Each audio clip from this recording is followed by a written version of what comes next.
પૂરક વાંચન કાવ્ય 3 રૂપાળું મારું ગામડું.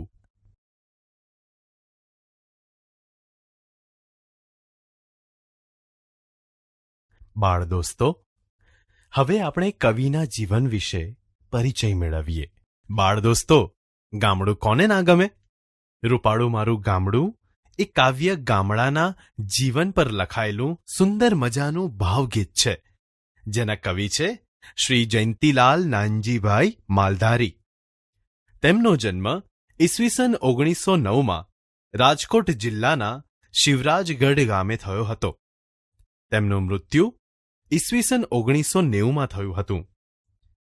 કવિ શ્રી જયંતીલાલે વર્ષો સુધી દૈનિક પત્રોમાં કટાર લેખન કાર્ય કર્યું હતું.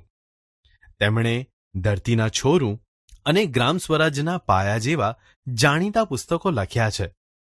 બાળ દોસ્તો, રૂપાળું મારું ગામડું એ ભાવગીતમાં કવિએ રળિયામણા ગામડાની તસવીર અને ભાવસભર સહકારની વાત આલેખી છે.